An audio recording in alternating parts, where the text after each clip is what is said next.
বাংলাদেশ ফুটবলে এখন নতুন বসন্ত। স্টেডিয়ামে উপচে পড়া ভিড়, মুহূর্তেই শেষ হয়ে যাচ্ছে ম্যাচের টিকিট। প্রবাসী ফুটবলারদের আগমনে বদলে গেছে পুরো দৃশ্যপট। কিন্তু এই জাগরণের মাঝেই আবার সামনে এসেছে পুরনো এক অভিযোগ, সিন্ডিকেটের বৈষম্য। সম্প্রতি ফুটবলের ভেতরের গল্প নামের একটি পডকাস্টে কথা বলতে গিয়ে জাতীয় দলের অধিনায়ক জামাল ভুঁইয়া তুলে ধরেছেন নিজের ক্যারিয়ারের শুরুর কঠিন অভিজ্ঞতা। জামাল জানান, জাতীয় দলে প্রথম যোগ দেওয়ার সময় অনেক সতীর্থই তাকে এড়িয়ে চলতেন। তারা ভাবতেন তিনি বাংলা বোঝেন না। অর্থাৎ ড্রেসিং রুমের ভেতরেই তৈরি হয়েছিল এক ধরনের বিভাজন, যা সরাসরি প্রভাব ফেলতে পারে মাঠের খেলায়। তবে সেই বাধা ভেঙেই নিজেকে প্রতিষ্ঠিত করেছেন জামাল। ধীরে ধীরে পারফরমেন্স দিয়ে জায়গা করে নিয়েছেন দলে, হয়েছেন দলের অধিনায়ক। বাংলাদেশ ফুটবলের এই পরিবর্তনের পেছনে বড় অবদান প্রবাসী ফুটবলারদের।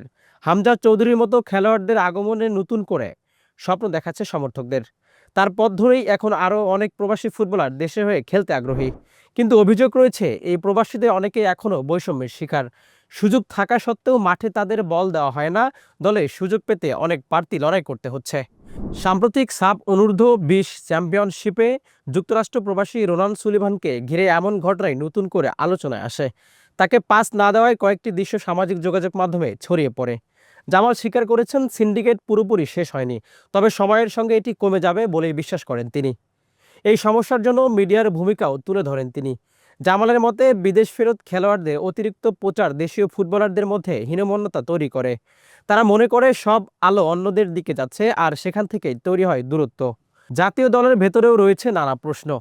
সাবেক কোচ হাবিয়ের কাবরেরার সময় একই খেলোয়াড়দের বারবার সুযোগ দেওয়া নিয়ে সমালোচনা হয়েছে। অদ্ভুত বাস্তবতার মুখোমুখি হয়েছেন জামাল নিজেও। অধিনায়ক হয়েও অনেক ম্যাচে থাকতে হয়েছেন বেঞ্চে। সংবাদ সম্মেলনে তিনি দলের মুখ হলেও মাঠে তার উপস্থিতি ছিল অনিয়মিত। সব মিলিয়ে বাংলাদেশের ফুটবল এখন এক দ্বৈত বাস্তবতায় দাঁড়িয়ে। একদিকে উত্থান, অন্যদিকে অভ্যন্তরীণ সংকট। প্রশ্ন হচ্ছে, এই সিন্ডিকেট, এই মানসিকতার দেয়াল ভেঙে কি সত্যিই এগিয়ে যেতে পারবে বাংলাদেশ? কারণ ফুটবল একার খেলা নয়, এটা দলগত লড়াই। আর সেই ঐক্য ফিরিয়ে আনাই এখন বাংলাদেশ ফুটবলের সবচেয়ে বড় চ্যালেঞ্জ।